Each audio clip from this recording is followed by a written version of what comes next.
ശിഖാഗ്രേ ദിവ്യപത്മാസനസ്ഥം വരദമഭയഹസ്തം പാപവിധ്വംസപാദം സുജനനിവലസേയം ചാരുകാരുണ്യനേത്രം കലികലുഷവിനാശം നൗമി നാരായണാഖ്യം. സമരാധനായ ദിവ്യസന്നിധി യൂണിയന്റെ സെക്രട്ടറി ശ്രീ സുരേഷ് കോട്ടയ്ക്കകത്ത് അവർ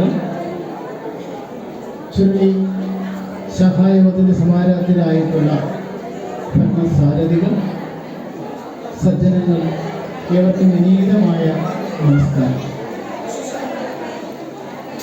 ഒരു ക്ഷേത്രത്തിലെ ഉത്സവം എന്ന് പറയുമ്പോൾ അത് ചൈതന്യത്തിൻ്റെ കരകവിഞ്ഞൊഴുകലാണ്. ചൈതന്യം അതിൻ്റെ പരമകാഷ്ഠയിലെത്തി ഗ്രാമഗ്രാമാന്തരങ്ങൾ പിന്നിട്ട് ജനഹൃദയങ്ങളിലേക്ക് എത്തിച്ചേരുന്ന ദിവ്യമായ മുഹൂർത്തം കൂടിയാണ്. ചുരുളി ശ്രീനാരായണ ഗുരുദേവ ക്ഷേത്രത്തെ സംബന്ധിച്ചിടത്തോളം ഭഗവാൻ ശ്രീനാരായണ ഗുരുദേവനെ എല്ലാവിധ ആചാര അനുഷ്ഠാനങ്ങളോടും കൂടി ആരാധിച്ചു വരുന്ന, നിത്യപൂജയോടുകൂടി ആരാധിച്ചു വരുന്ന ക്ഷേത്ര സമുച്ചയമാണ്. ഗുരു എന്ന് പറയുമ്പോൾ അന്ധതയെ ഇല്ലാതാക്കി അവിടെ അറിവിൻ്റെ ദിവ്യമായ ചൈതന്യത്തെ പ്രസരിപ്പിക്കുന്ന പ്രഥമ കേന്ദ്രമാണ്. അപ്പം ഗുരുവിൻ്റെ ആ ചൈതന്യത്തെ വാനോളം ഉയർത്തി അത് ജനഹൃദയങ്ങളിലേക്ക് എത്തിച്ചുകൊണ്ട് അന്ധതയെയും ആകെ അകറ്റി ഈ ലോകത്ത് സമാധാനത്തെ സ്ഥാപിക്കുക എന്നുള്ള മഹത്തരമായ ഒരു ലക്ഷ്യം കൂടി ഈ തിരുവുത്സവത്തിന് ഉയർന്നു വരുന്നു. ഭഗവാൻ ശ്രീനാരായണ ഗുരുദേവൻ തൻ്റെ അദ്വൈത സിദ്ധാന്തത്തിലൂടെ ഏവരും ഭക്തന്മാരാണ് എന്നുള്ള സത്യത്തെ തിരിച്ചറിഞ്ഞുകൊണ്ട് ഭഗവാന്റെ ചൈതന്യവും നമ്മൾ ഓരോരുത്തരിലും ഇരിക്കുന്ന ചൈതന്യവും ഏകമാണ് എന്നുള്ള സത്യത്തെ തിരിച്ചറിഞ്ഞുകൊണ്ട് ആ സത്യം പ്രകാശിപ്പിക്കുവാൻ തൻ്റെ ദിവ്യമായ തപസ്സിന് ശേഷം പ്രശാന്ത സുന്ദരമായ ദയാറിൽ തീരത്തെ അരികുപുറത്തേക്ക് ഇറങ്ങി വന്ന് അവിടെ ശിവഭഗവാനെ പ്രതിഷ്ഠിച്ചുകൊണ്ട് ഈ ലോകത്തിന് ക്ഷേത്രാരാധനയുടെ മാർഗദീപം പ്രകാശിതമാക്കി. അവിടെ നിന്ന് അങ്ങോട്ട് അന്ധതയെ അകറ്റുവാൻ ക്ഷേത്രങ്ങൾ ഉപയോഗിച്ചുകൊണ്ട് ക്ഷേത്രങ്ങളിലൂടെ ആരാധനയിലൂടെ മനുഷ്യ മനസ്സുകളിലെ അന്ധതയെ ഇല്ലാതെയാക്കി ശാന്തിയും സമാധാനവും പുനഃസ്ഥാപിക്കുന്ന ഒട്ടനവധി ക്ഷേത്രങ്ങൾ ഒരു സ്ഥാപിതമാണ്. ഈ ഉത്സവവേളയിൽ നാം അറിയേണ്ടത് സ്നേഹത്തിൻ്റെയും സമാധാനത്തിൻ്റെയും ദിനങ്ങളാകണം നമ്മുടെ ഇനി അങ്ങോട്ടുള്ള ദിനങ്ങൾ. ഈ ഉത്സവത്തിലൂടെ എല്ലാവരും ഏകോദര സഹോദരന്മാരാണ് എന്നുള്ള ആ സത്യത്തെ തിരിച്ചറിഞ്ഞുകൊണ്ട് ഏവർക്കും നന്മയെ പ്രദാനം ചെയ്തുകൊണ്ടുള്ള സാത്വികമായ ജീവിതം നയിക്കുവാൻ ഏവർക്കും കഴിയട്ടെ. മുഴുവൻ കുടുംബാംഗങ്ങൾക്കും ആയിരാരോഗ്യ ഐശ്വര്യം ഉണ്ടാകട്ടെ എന്ന് മാത്രം പ്രാർത്ഥിക്കുന്നു.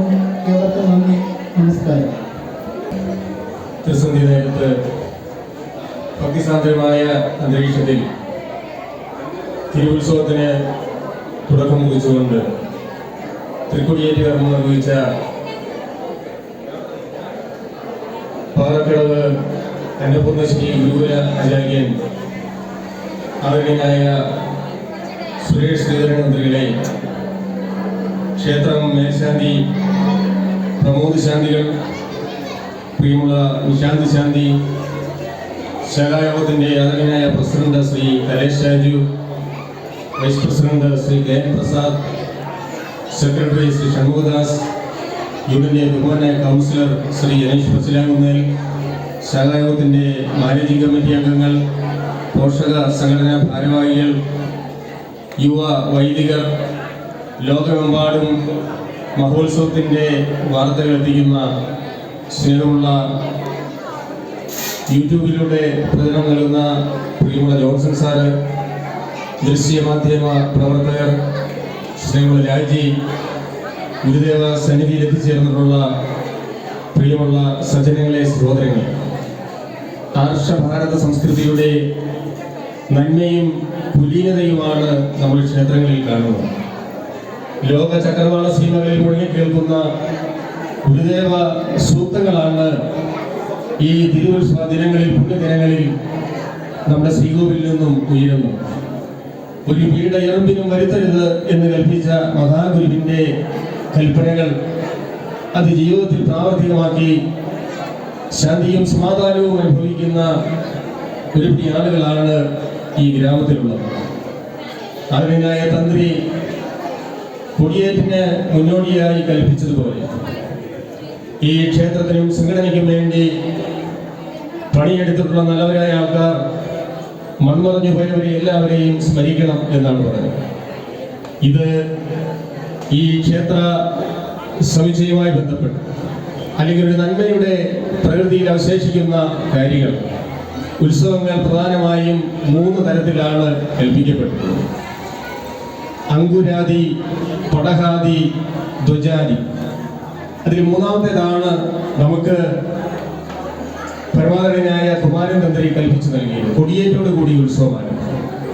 ഗുരുവായൂർ പോലെയുള്ള മഹാക്ഷേത്രങ്ങളിലായാലും ആനയും അമ്പാരിയും ഒക്കെ ആയിട്ടാണ് പടഹാദി ഉത്സവം. മറ്റൊരു തരത്തിലെന്ന് പറയുന്നത് മുളകോജിയോടുകൂടി ആരംഭിക്കും. വളരെ ഭക്തിസാന്ദ്രമായ അന്തരീക്ഷത്തിൽ ആളുകളുടെ വലിയ സാന്നിധ്യത്തിൽ ഭക്തിനിർഭരമായി കൊടിയേറ്റ് കർമ്മം നമുക്ക് നടത്തുവാൻ സാധിച്ചു. പ്രത്യേകമായി ഞാൻ ഓർക്കുന്നത്, ഈ തിരുവുത്സവത്തിന് മുന്നോടിയായി മഹാഗുരുവിൻ്റെ സമാധിയിൽ നിന്നും കൊണ്ടുവന്ന ദിവ്യജ്യോതി ഈ ഗ്രാമങ്ങളിലൂടെ ചുറ്റി സഞ്ചരിച്ച് ഭവനങ്ങളിലെത്തി വലിയ ഭക്തിയും സന്തോഷവും നിർവൃതിയും ഒക്കെ അനുഭവിക്കുന്ന ആളുകളാണ് ഇവിടുത്തെ ഭക്തജനങ്ങൾ. തീർച്ചയായും ഇതിനൊക്കെ മേൽനോട്ടം കൊടുത്ത ക്ഷേത്ര മേൽശാന്തിയും ശാഖായോഗത്തിന്റെ ഭാരവാഹികളെയും എല്ലാം മുക്തകണ്ഠ പ്രശംസിക്കുന്നു. അടുത്ത 5 നാളുകൾ നമ്മുടെ ഗ്രാമത്തിന്റെ നന്മയ്ക്ക്, ശാശ്വതമായ ശാന്തിയുടെയും സമാധാനത്തിന്റെയും ഒക്കെ നിലനിൽപ്പിന് വേണ്ടി നമുക്ക് ഒന്നിച്ച് ഈ ക്ഷേത്ര സംഗീതത്തിൽ ഒന്നിച്ചുകൂടാം. ഈ ചടങ്ങുകൾക്കെല്ലാം വലിയ ഭക്തിസാന്ദ്രമായ നേതൃത്വം വഹിക്കുന്ന വൈദിക ശ്രേഷ്ഠന്മാരെയും ശാഖായോഗത്തിന്റെ ഭാരവാഹികളെയും എല്ലാം സന്ദീപ് യോഗത്തിന് വേണ്ടി അഭിവാദ്യം ചെയ്തുകൊണ്ട് തന്ത്രി കൽപ്പിച്ചതുപോലെ എല്ലാവർക്കും ശാന്തിയും സമാധാനവും ഉണ്ടാകട്ടെ. ഊഷ്മളമായ ഉത്സവ ആശംസകൾ ഒരിക്കൽ കൂടി നൽകുന്നു. നന്ദി, നമസ്കാരം.